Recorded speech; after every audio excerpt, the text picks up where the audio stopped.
Bonjour et bienvenue dans cet audio de Nutrition, Santé, Équilibre. Je suis Sandra, infirmière et praticienne en hypnose, en programmation neurolinguistique et formée à la nutrition santé et diététique.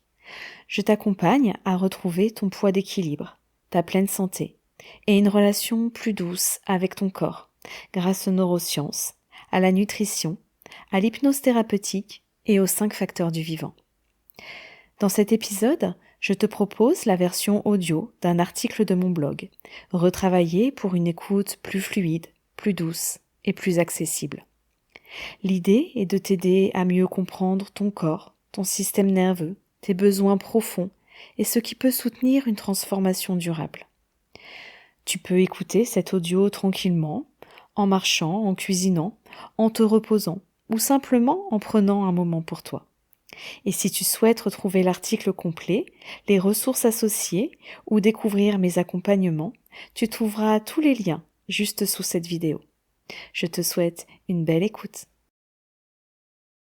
Et si une grande partie de ta fatigue, de tes fringales, de ton sommeil chaotique, de tes tensions ou de ta difficulté à retrouver un poids d'équilibre venait d'un corps qui reste trop souvent en alerte? Pas d'un manque de volonté, pas d'un manque de discipline, mais d'un système nerveux qui n'a tout simplement plus assez d'espace pour souffler. Aujourd'hui, j'ai envie de te parler du nerf vague. Un nerf dont on entend beaucoup parler, parfois comme s'il était un peu la solution miracle à tout. Parce que le comprendre peut vraiment changer notre regard sur notre corps. Parce qu'il nous rappelle une chose essentielle. Ton corps ne cherche pas à te compliquer la vie. Il cherche en permanence à te protéger. Et parfois, ce que tu interprètes comme un besoin de contrôle, une fatigue inexpliquée, une digestion capricieuse ou des envies alimentaires difficiles à gérer, est peut-être simplement le signe que ton organisme a besoin de revenir vers plus de sécurité. Le nerf vague est le 10e nerf crânien.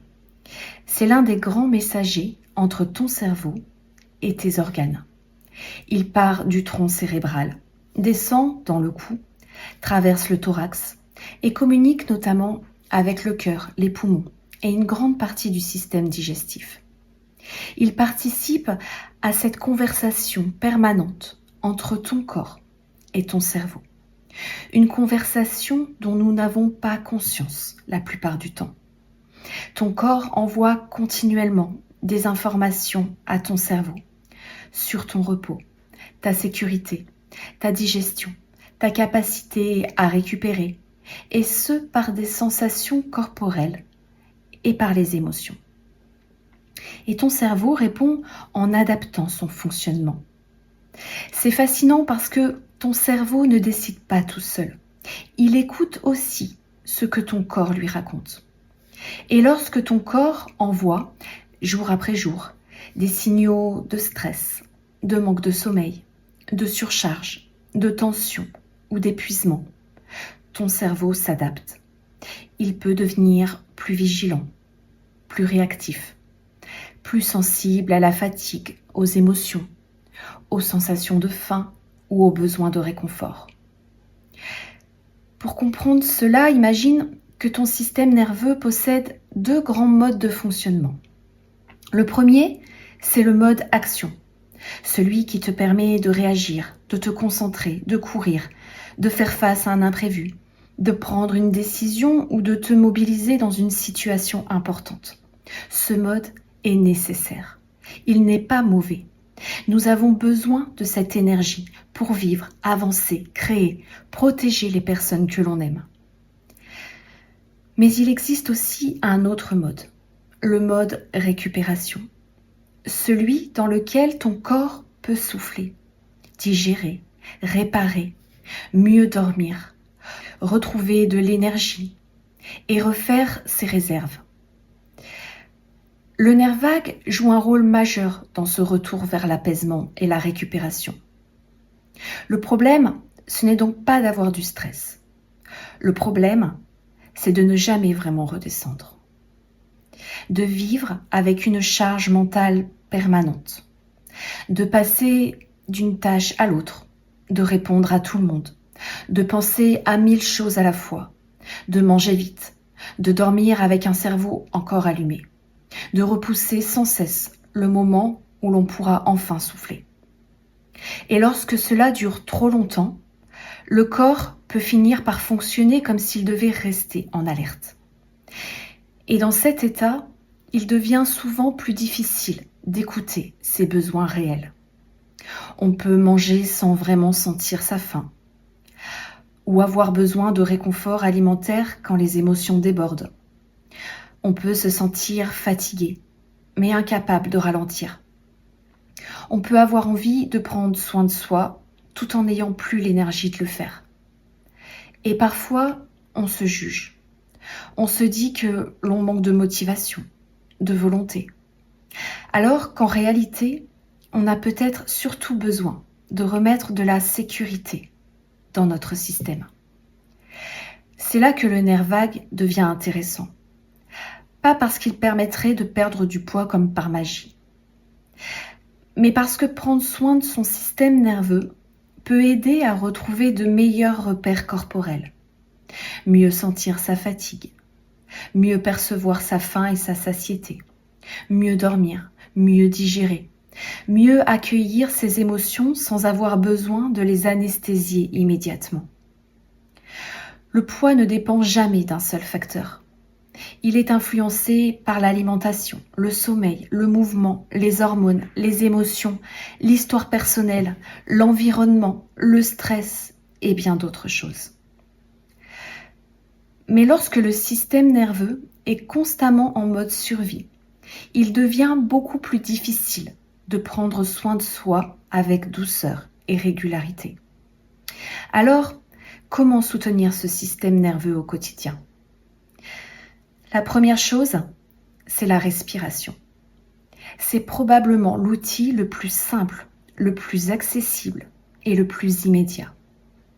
Quand tu ralentis volontairement ton souffle, quand tu l'approfondis, notamment lorsque ton expiration est un peu plus longue que ton inspiration, tu envoies à ton organisme un signal différent.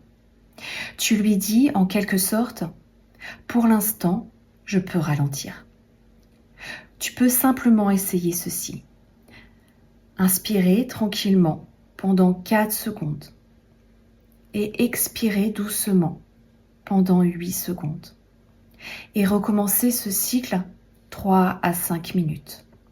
Sans chercher la perfection, sans te forcer, sans vouloir faire correctement.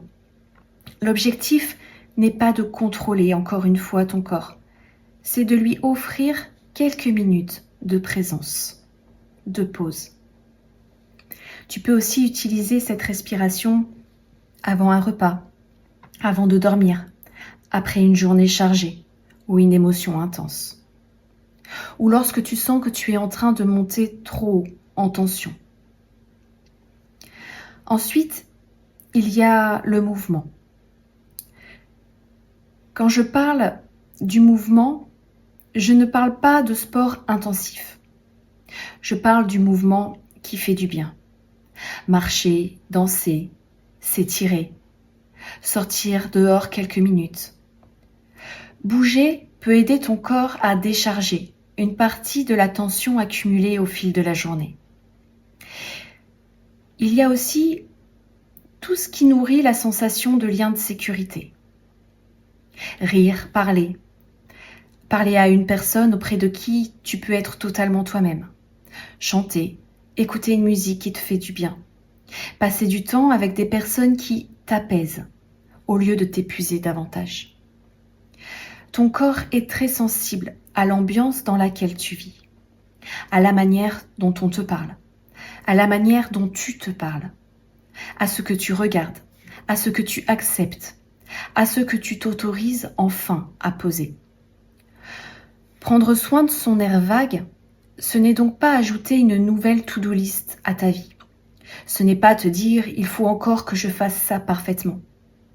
C'est plutôt te demander « de quoi mon corps aurait-il besoin, là, maintenant, pour se sentir un tout petit peu plus apaisé ?» prendre 3 respirations lentes, sortir marcher 10 minutes, écrire ce qui tourne dans ta tête, dire non à quelque chose qui te vide, ou simplement t'accorder le droit de ne rien produire pendant un instant. Et c'est peut-être ça, le plus grand changement. Comprendre que ralentir n'est pas abandonner, que se reposer n'est pas être faible, que prendre soin de son système nerveux n'est pas du luxe. C'est une base, un besoin essentiel.